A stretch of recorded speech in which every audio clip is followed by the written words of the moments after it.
Hello and welcome to Significant Bit, a podcast that explores the connections between engineering, technology, humanities, and the arts. I'm Chris J. Burke, and today we're discussing radar, sonar, and lidar.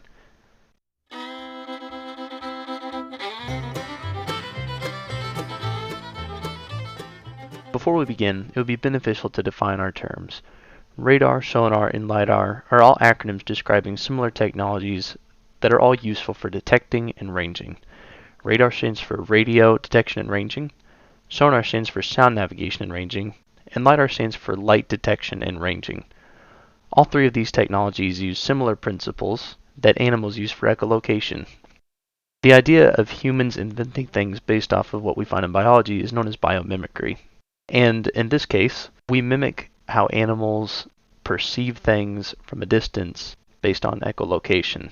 Animals like dolphins and bats are able to see what is around them by sending out sound waves in the form of chirping or barking and then waiting for the sound to return back to them, and their brain is capable of calculating how far the object is in front of them.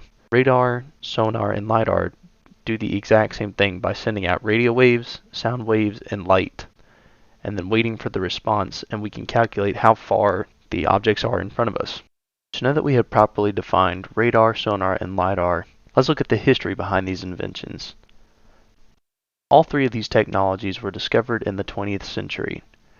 Radar was discovered in 1904 by Christian Holzmeier as a means of detecting ships from shore. This technology was later developed for aircraft to see enemy planes, and large destroyer ships to detect enemy vessels. Sonar was originally developed by Paul Langevin in 1916. He originally developed this technology during World War I as a means of detecting submarines and icebergs. And finally, lidar was invented in the 1960s by the Hughes Aircraft Company, and its original purpose was for mapping and studying Earth's atmosphere.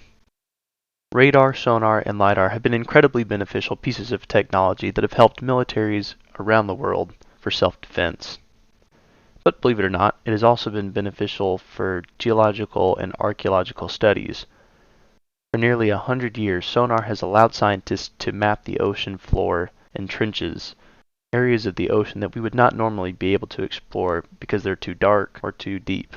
Likewise, lidar has allowed scientists to map entire cities that have been overgrown by forestry in areas of the world like Peru, where scientists have been able to use lidar in a non-intrusive way because the process simply involves photons bouncing off of objects and waiting for the light to return back.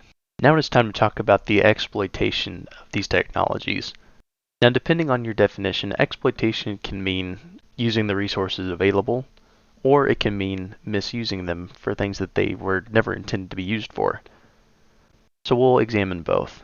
Depending on your worldview, you may say that the use of radar and sonar for military applications is exploitation, and this practice should not be used because it further instigates espionage and distrust in countries, but I would disagree with this opinion, and I would say that it is necessary for surveillance to protect the citizens of whatever country is in question. All applications on lidar, on the other hand, are objectively positive. When lidar is used, all parties involved benefit. The scientists don't have to do as much physical work. It is also significantly cheaper to survey large structures while they're under the ground.